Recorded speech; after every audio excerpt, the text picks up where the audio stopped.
Hi friends, ഇന്ന് നമ്മൾ തയ്യാറാക്കി എടുക്കാൻ പോകുന്ന നല്ല ടേസ്റ്റി ആയുള്ള ഒരു ഈവനിങ് സ്നാക്സ് ആണ് കേട്ടോ. അപ്പോൾ വളരെ കുറഞ്ഞ ചേരുവകൾ മാത്രമേ നമ്മളിത് തയ്യാറാക്കി എടുക്കാനായിട്ട് ആവശ്യമായിട്ട് വരണുള്ളൂ. അപ്പോൾ കുട്ടികൾക്കൊക്കെ ഒരുപാട് ഇഷ്ടമാവും. അപ്പോൾ എല്ലാവരും ഒന്ന് തയ്യാറാക്കി നോക്കണം. അപ്പോൾ ഒട്ടും തന്നെ വീഡിയോ സ്കിപ്പ് ചെയ്യാതെ മുഴുവൻ കാണാൻ ശ്രമിക്കുക. അപ്പോൾ അത്രയോളം വേഗം തന്നെ വീഡിയോ പോയി കണ്ട് നോക്കിയാലോ.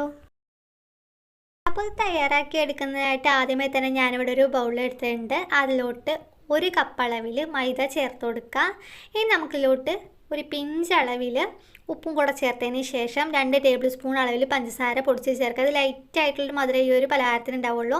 കൂടുതൽ വേണമെന്നുണ്ടെങ്കിൽ 3 ടേബിൾ സ്പൂൺ അളവിൽ പഞ്ചസാര പൊടിച്ചെടുക്കാവുന്നതാണ്. ഇനി നമുക്കിതിലോട്ട് 1 ടേബിൾ നിറയെ നമ്മുടെ നെയ്യും കൂടെ ചേർത്തതിന് ശേഷം നല്ലപോലെ അങ്ങ് മിക്സ് ചെയ്തെടുക്കാം. നമ്മൾ പുട്ടിനൊക്കെ നനച്ചെടുക്കില്ല, ആ രീതിക്കായിരിക്കും നമ്മളിത് മിക്സ് ചെയ്ത് വരുമ്പോൾ ഉണ്ടാവുക കേട്ടോ. അപ്പോൾ നല്ലപോലെ മിക്സ് ചെയ്തെടുത്തിട്ട് ഇതുപോലെ നമുക്കിങ്ങനെ പിടിക്കുന്ന ടൈമിൽ ഇതുപോലെ അങ്ങോട്ട് കിട്ടണം കേട്ടോ. അപ്പോൾ ഈ രീതിക്കായി കഴിഞ്ഞാൽ നമുക്കിതിലോട്ട് ആവശ്യത്തിനുള്ള വെള്ളം കൂടെ ചേർത്തൊന്ന് കുഴച്ചെടുക്കുക. നല്ല സോഫ്റ്റ് ആയിട്ട് തന്നെ കുഴച്ചെടുക്കണം. അപ്പോൾ വെള്ളം ചേർക്കുമ്പോൾ ഒരുപാട് അങ്ങോട്ട് ആദ്യമേ തന്നെ ചേർത്ത് കൊടുക്കരുത്. കുറച്ചായി ചേർത്ത് നോക്കിയിട്ട് വേണം ചേർക്കാനായിട്ട്. പഞ്ചസാര പൊടിച്ചൊക്കെ ചേർക്കണ കാരണം പെട്ടെന്ന് വെള്ളം കൂടി പോകുക കേട്ടോ. അപ്പോൾ നോക്കിയിട്ട് നല്ലപോലെ സോഫ്റ്റ് ആയിട്ട് കുഴച്ചെടുക്കുക. നോർമൽ വാട്ടർ തന്നെ എടുത്തേക്കുന്നത് നമ്മളിത് കുഴച്ചെടുക്കാനായിട്ട് കേട്ടോ. അപ്പോൾ നല്ലപോലെ ഷേപ്പ് ചെയ്തതിന് ശേഷം നമുക്കൊന്ന് അടച്ച് വെച്ചൊരു 10-15 മിനിറ്റ് ഒന്ന് റെസ്റ്റ് ആയിട്ട് മാറ്റിയേക്കാം കേട്ടോ. 15 മിനിറ്റിന് ശേഷം നമുക്കൊന്ന് ബോൾസ് ആക്കിയിട്ട് മാറ്റാം. അപ്പോൾ ഞാനിതാ ഈ ഒരു വലിയൊരു ബോൾ അതിങ്ങനെ നടുകയായിട്ട് 2ആയിട്ട് പിരിച്ചിട്ടുണ്ട്. അതിനുശേഷം നമുക്ക് ആ 1 2 അങ്ങനെ 4 നമ്മളിവിടെ ബോൾസ് തയ്യാറാക്കി എടുക്കുന്നത് കേട്ടോ. അപ്പോൾ എല്ലാം നല്ലപോലെ ഷേപ്പ് ചെയ്തിട്ട് നമുക്കൊന്ന് മാറ്റിയേക്കാവുന്നതാണ്. അപ്പോൾ ഞാനിവിടെ എല്ലാം ഇതുപോലെ ഷേപ്പ് ചെയ്തെടുത്തിട്ടുണ്ട്. ഇനി നമുക്കിതിലോട്ട് വേണ്ടതൊന്ന് പരത്തിയെടുക്കാൻ ആവശ്യമായിട്ടുള്ള മൈദ, പിന്നെ ഒരു ബൗളിലോട്ട് 1 ടേബിൾ സ്പൂൺ അളവിൽ നെയ്യും 1 ടേബിൾ സ്പൂൺ അളവിൽ ഓയിലും കൂടെ ചേർത്ത് മിക്സ് ചെയ്യുകയാണ്. അപ്പോൾ അതൊന്ന് മിക്സ് ചെയ്ത് മാറ്റിക്കുന്നുണ്ട് കേട്ടോ.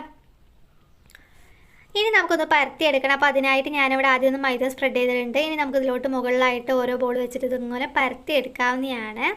നമ്മൾ ചപ്പാത്തിക്കൊക്കെ പരത്തിയെടുക്കില്ല, ആ രീതിക്കൊന്ന് പരത്തിയെടുത്താൽ മതി കേട്ടോ. അപ്പോൾ അത്യാവശ്യം നല്ല പോലെ അങ്ങ് തിന്നായിട്ടൊന്ന് പരത്തിയെടുക്കേണ്ട, ഒരുപാട് തിന്നാക്കണ്ട. ചപ്പാത്തിയുടെ ആ ഒരു രീതിക്കൊക്കെ ഒന്ന് പരത്തിയെടുത്താൽ മതി. എന്ന് മാറ്റിയേക്കുക. ഇതുപോലെ തന്നെ നമുക്ക് ബാക്കിയുള്ള എല്ലാം പരത്തിയെടുക്കാവുന്നതാണ്. അപ്പോൾ അത്യാവശ്യം പൊടി ഇട്ടിട്ട് വേണം പരത്തിയെടുക്കാനായിട്ട്, ഇല്ലെങ്കിൽ ഇത് തമ്മിൽ വെക്കുമ്പോൾ ഒട്ടിപ്പിടിക്കാനുള്ള ചാൻസ് ഉണ്ട് കേട്ടോ.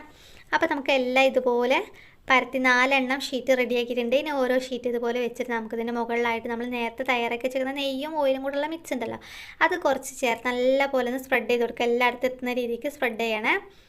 അപ്പോൾ ഇത് ഫുള്ളായിട്ട് വേണമെങ്കിൽ നെയ്യ് എടുക്കാം കേട്ടോ. അപ്പോൾ ഞാനിവിടെ ഓയിലും നെയ്യും കൂടെ സ്പ്രെഡ് ചെയ്തേക്കുന്നതാണ്. ഇതിൻ്റെ മുകളിലായിട്ട് കുറച്ച് മൈദ സ്പ്രെഡ് ചെയ്ത് കൊടുത്തു. ഇനി ഇതിൻ്റെ മുകളിലായിട്ട് വേറെ ഒരു ഷീറ്റ് കൂടെ വെച്ചു. ഇതേ സെയിം സ്റ്റെപ്പ് തന്നെ ചെയ്തുകൊണ്ടിരിക്കട്ടെ. ഈ 4 ഇതുപോലെ തന്നെ ചെയ്യാം. അതിനുശേഷം നമ്മളൊന്ന് ചുരുട്ടിയെടുക്കുകയാണ് ചെയ്യുന്നത്. ഇതുപോലെ അങ്ങോട്ട് പിടിച്ച് ചുരുട്ടിയെടുക്കാം. ചുരുട്ടിയെടുത്തതിന് ശേഷം അതിൻ്റെ എൻഡ് എത്തുന്ന ടൈമിൽ കുറച്ച് വെള്ളം വേണമെന്നുണ്ടെങ്കിൽ അപ്ലൈ ചെയ്തിട്ടൊന്ന് ഒട്ടിച്ചെടുക്കാമെന്ന് കേട്ടോ. അത് ജസ്റ്റ് ഒന്ന് പ്രസ് ചെയ്ത് കിട്ടാനായിട്ട്. അപ്പോൾ അതൊന്ന് നോക്കി കഴിഞ്ഞാൽ നല്ലപോലെ അങ്ങ് ഇതുപോലെ അങ്ങോട്ട് ഉരുട്ടിയെടുത്തിട്ടുണ്ട്. ജസ്റ്റ് ഒന്ന് പിടിച്ചൊന്ന് വലിച്ച് നീട്ടി കൊടുക്കുക. അതിന് ജസ്റ്റ് ഒന്ന് പ്രസ് ചെയ്ത് കൊടുക്കുക കേട്ടോ, ഒന്ന് വിട്ടു പോരാതിരിക്കാനായി. അങ്ങനെ ജസ്റ്റ് ഒന്ന് പ്രസ് ചെയ്ത് കൊടുക്കുക. അതിന് ശേഷം നമുക്ക് കട്ട് ചെയ്തെടുക്കാവുന്നതാണ്. ഞാനത് ചെറിയൊരു കനത്തോട് കൂടിയിട്ട് മാത്രമേ എടുക്കുന്നുള്ളൂ. അപ്പോൾ ഈ രീതിക്ക് കട്ട് ചെയ്തെടുത്താൽ മതി കേട്ടോ. അപ്പോൾ നമ്മളിത് ഫുള്ളായിട്ട് ഇത് കട്ട് ചെയ്തെടുത്തിട്ടുണ്ട്. ഈ ഒരു രീതിക്കാണ് കട്ട് ചെയ്തെടുക്കുമ്പോൾ ഉണ്ടാവുക കേട്ടോ. ഇനി നമുക്കിതെല്ലാം ഒരു പാത്രത്തിലോട്ട് മാറ്റി കൊടുക്കുക. അതിന് ശേഷം നമുക്കൊന്ന് ഫ്രൈ ചെയ്തെടുക്കണം. അപ്പോൾ അതിനായിട്ട് ഞാനിപ്പോൾ ഇവിടെ ചീനച്ചട്ടി അടുപ്പത്ത് വെച്ചിട്ടുണ്ട്. അതിലോട്ട് നമുക്ക് ഓയിൽ ചേർത്ത് കൊടുക്കുക. ഓയിൽ വെളിച്ചെണ്ണ ഇതിൽ വേണമെങ്കിൽ ഫ്രൈ ചെയ്തെടുക്കാവുന്നതാണ് കേട്ടോ. അപ്പോൾ അതിലോട്ട് ചൂടായിട്ട് വരുന്ന ടൈമിൽ നമുക്ക് ഓരോന്നായിട്ട് ഇതുപോലെ അങ്ങോട്ട് ഇട്ട് കൊടുത്തിട്ട് ഫ്രൈ ചെയ്തെടുക്കാവുന്നില്ല. ഒരു മീഡിയം ഫ്ലെയിമിൽ വെച്ചിട്ട് ഫ്രൈ ചെയ്തെടുക്കാനായിട്ട്, ഒരുപാട് ഹൈ ഫ്ലെയിമിൽ വെച്ചിട്ട് ഫ്രൈ ചെയ്തെടുക്കരുത്. അപ്പോൾ നല്ല ക്രിസ്പി ആയിട്ട് കിട്ടില്ല കേട്ടോ. അപ്പോൾ നല്ല പോലെ റെഡി ആയിട്ട് കിട്ടിയിട്ട് ഈ ഒരു കളർ നമുക്ക് ഊരിയെടുക്കാവുന്നതാണ്. ഇതുപോലെ തന്നെ നമുക്ക് ബാക്കിയുള്ള എല്ലാം തയ്യാറാക്കി എടുക്കാവുന്നതാണ് കേട്ടോ. അപ്പോൾ വളരെ എളുപ്പമല്ലേ നമ്മുടെ ഈ ഒരു സ്വീറ്റ് തയ്യാറാക്കി എടുക്കാനായിട്ട്. അപ്പോൾ എല്ലാവരും ഇതുപോലെ അങ്ങ് തയ്യാറാക്കി നോക്കിക്കൊള്ളൂട്ടോ. നല്ല ടേസ്റ്റാണ് കഴിക്കാനായിട്ട്.